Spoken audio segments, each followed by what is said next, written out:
Let's start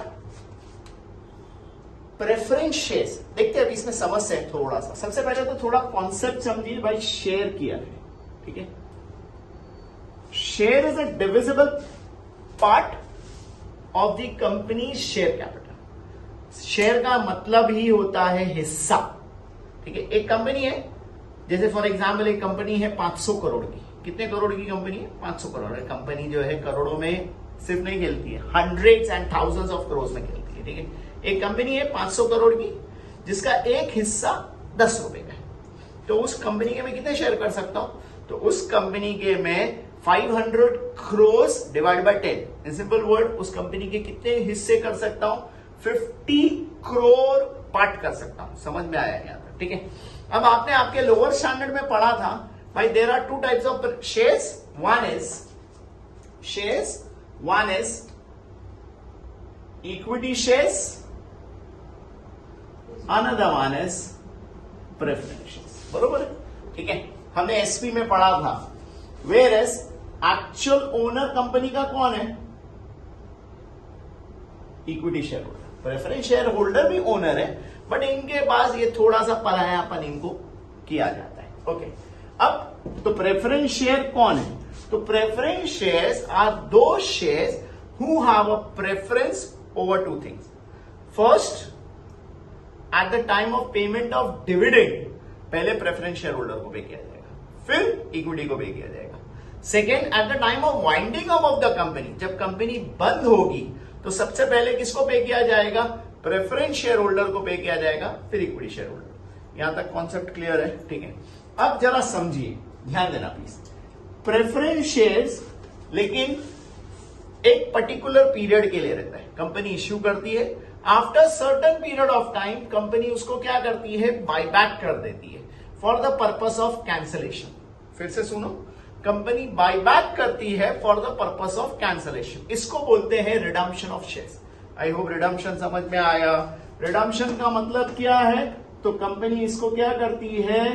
company buy back for purpose of, company buy back for purpose of cancellation, ठीक है। इसको बोलते हैं, this is main buy redemption of shares. I hope redemption समझ में आया, ठीक है। अब इस चैप्टर के अंदर एक जर्नल एंट्री है, 7 स्टेप्स जिसको हम कहते हैं। टोटल 9 जर्नल एंट्रीज है, इसके अलावा कुछ भी नहीं है। हम पहले 7 स्टेप, ये 7 स्टेप बोलो या 7 जनरल एंट्रीज बोलो, या आप जो है इसको फॉर्मेट समझो, ठीक है। आपके कॉलेजेस के अंदर डिफरेंट और भी वीडियोस देखोगे तो उसके अंदर जो है प्रोबेबिलिटी है कि भाई इसको ऊपर नीचे करवाया जाता है, बट मैं आपको बता रहा हूं ये 7 एंट्रीज को या 7 स्टेप को आप रट लो, समझ लो, चैप्टर खत्म हो गया। इसके अलावा और कुछ नहीं आता है, ठीक है। तो ये एंट्रीज को जरूर ध्यान से देखिए।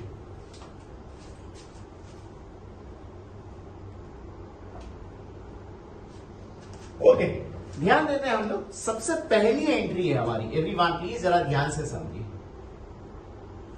For conversion of partly paid preference shares into fully paid, ये हमारी पहली एंट्री है, ठीक है। कि भाई आपके प्रेफरेंस शेयर्स पार्टली पेड है, उसको आपको फुली पेड करना है।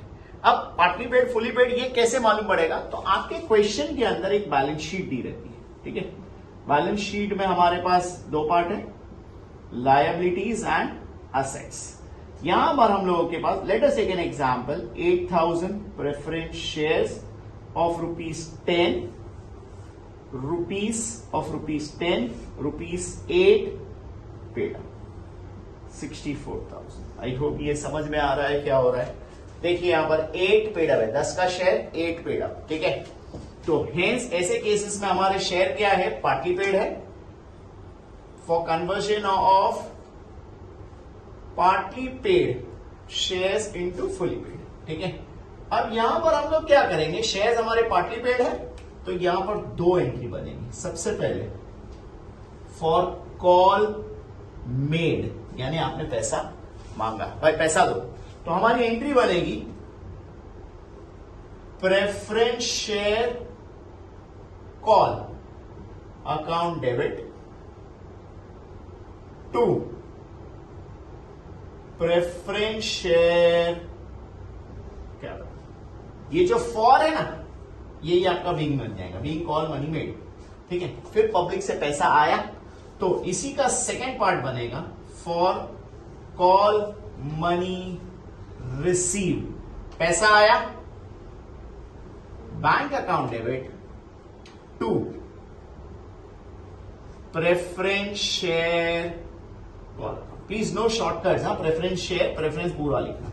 आई होप एंट्री नंबर 1 सबको समझ में आया।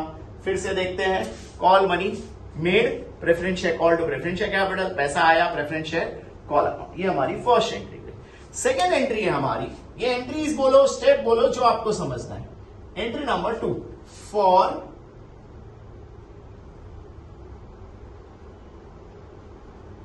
Investment sold. आपके पास इन्वेस्टमेंट था, उसको आपने बेचा। अगर आपने इन्वेस्टमेंट बेचा तो आपके पास बोलो बोलो क्या आया, पैसा आया, क्या गया, इन्वेस्ट। एकदम आसान लॉजिक याद रखो, आया तो डेबिट, गया तो क्रेडिट, ठीक है। आपने इन्वेस्टमेंट बेचा तो आपकी एंट्री क्या बनेगी, पैसा आया, bank account debit to investment account. Now it can be sold at profit और लॉस। तो अगर आपका प्रॉफिट है तो आप क्या करोगे, अगर आपका प्रॉफिट है तो आप क्या करोगे, तो profit credit all incomes and gains. और अगर आपका लॉस है तो debit all expenses and losses. यानी आपके लिए bank account debit to investment account, यहां पर आपके लिए क्या आ सकता है, प्रॉफिट भी आ सकता है, लॉस भी आ सकता है। तो दोनों केस में आप क्या लिखोगे, profit and loss account. I hope समझ में आ रहा है। हेंस आपकी एंट्री क्या बनेगी, आसान लफ्जों में याद इसको ऐसे ही रखिए, बैंक टू इन्वेस्टमेंट। समझ में आया। इसका क्या करना है ये हम सोल्यूशन के अंदर जब सम करेंगे तो फिर से एक बार बताऊंगा। एंट्री नंबर 3, आई होप 1 2 सबको समझ में आया। एंट्री नंबर 3, नाउ हमने इन्वेस्टमेंट बेचा, इन्वेस्टमेंट बेचने के बाद for fresh issue of shares. देखो मैं यहां पर शेयर वर्ड यूज किया, प्रेफरेंस यूज नहीं किया, क्योंकि share can be equity share, share can be a preference share. अब पब्लिक को पैसा देने का, रिडम्पशन का मतलब ये शेयर खरीदना और लोगों को वापस से पेमेंट करना। तो हेंस अरे पैसा तो चाहिए ना, तो पैसा कहां से आएगा, तो हमने पब्लिक को शेयर बेचा। जब हमने शेयर बेचा तो हमारे पास क्या आया, पैसा आया, बैंक अकाउंट डेबिट टू या तो इक्विटी रहेगा या तो प्रेफरेंस शेयर रहेगा। Preference share capital account, do not forget to write capital. I hope समझ में आया। Bank account debit to equity share capital और to preference share capital account credit. I hope entry number 1 2 3 सबको समझ में आया, ठीक है। नाउ अब ये हो गया हमारा फर्स्ट पार्ट क्वेश्चन का, ध्यान दीजिए। नेक्स्ट पार्ट है हमारा फॉर, अब मेन रिडम्पशन स्टार्ट हुआ, ध्यान से देखिए। For preference share due for redemption, ठीक है। प्रेफरेंस शेयर को आप पेमेंट नहीं कर रहे, सिर्फ ड्यू है, तो हेंस इसकी एंट्री बनेगी preference share capital account debit premium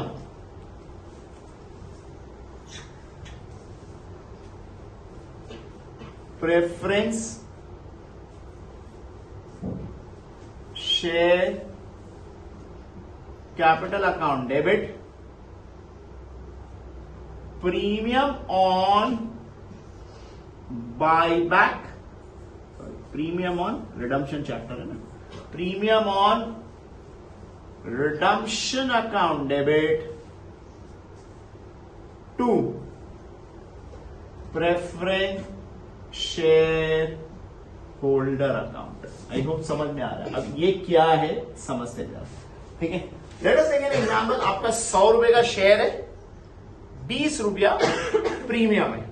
100 rupees का शेयर है, 20 रुपीज प्रीमियम। प्रीमियम क्या है? अरे भाई शेयर होल्डर से जब अपन कोई चीज खरीदते तो भाई बोलता है भाई थोड़ा ऊपर पैसा दो, तो जो हमने उनको एक्स्ट्रा मनी दिया उसको बोलते हैं premium on redemption. I hope समझ में आ रहा है, ठीक है। नेक्स्ट एंट्री देखते हैं, entry number 5 for preference share holder paid. इनको अभी हम लोग पे करेंगे। अच्छा, जब हम लोग किसी को पे करेंगे तो बोलो पैसा आया कि पैसा गया? अरे बोलो ना, पैसा गया। पैसा गया तो पैसा आया तो डेबिट, गया तो क्रेडिट। पैसा गया किधर गया? तो प्रेफरेंस शेयर होल्डर को गया। हेंस हमारी एंट्री क्या बनेगी? Preference share holder account debit to bank. उम्मीद करता हूं यहां तक सबको समझ में आया। Clearly clear. एंट्री नंबर 6 ध्यान से देखते हैं, ठीक है। अब 6 और 7 ये दो एंट्रीज के लिए हमें दो इक्वेशन सॉल्व करने पड़ते। पहले एंट्री लिखवा देता हूं, फिर इक्वेशन एक्सप्लेन करता हूं। फॉर ये जो प्रीमियम था ना, उसको एडजस्ट करना पड़ेगा कहीं ना कहीं से। प्रीमियम ऑन रिडम्पशन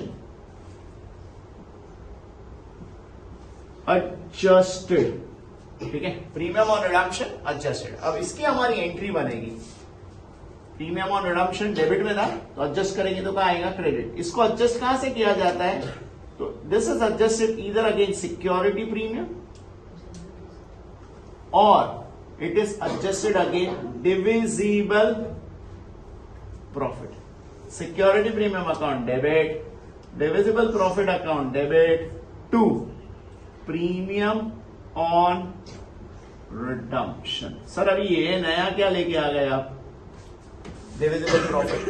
तो ये डिविजिबल प्रॉफिट क्या है ये मैं आगे आपको बताता हूं। डिविजिबल प्रॉफिट के अंदर क्या क्या आता है मोटा मोटा ये हम लोग समझते हैं। Profit and loss, general reserve, revenue reserve यानी जो जमा किया हुआ प्रॉफिट है। इसमें क्या नहीं आता है वो भी मैं आपको बताऊंगा, ठीक है। आगे के वीडियो में बने रहिए, आपको जरूर समझ में आ जाएगा। And the last entry, entry number 7, ठीक है। ध्यान दीजिए, फॉर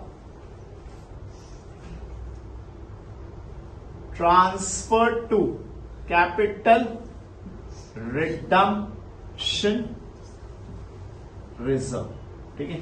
इसकी जर्नल एंट्री समझते, अमाउंट कैसे आएंगे ये हम लोग सम के अंदर समझेंगे। Transfer to capital redemption reserve, इसकी एक बहुत आसान सी एंट्री है जो आपने जमा किया हुआ पैसा है। Divisible profit, again divisible profit account debit to capital redemption reserve. Clear clear, ठीक है। फटाफट इसका स्क्रीनशॉट ले लीजिए तो ताकि मैं आपको डिविजिबल प्रॉफिट और दो इक्वेशन समझा सकूं। जल्दी जल्दी फटाफट या तो स्क्रीनशॉट ले लीजिए या तो कॉपी कर लीजिए, एक बार इसको लर्न जरूर कर लीजिए।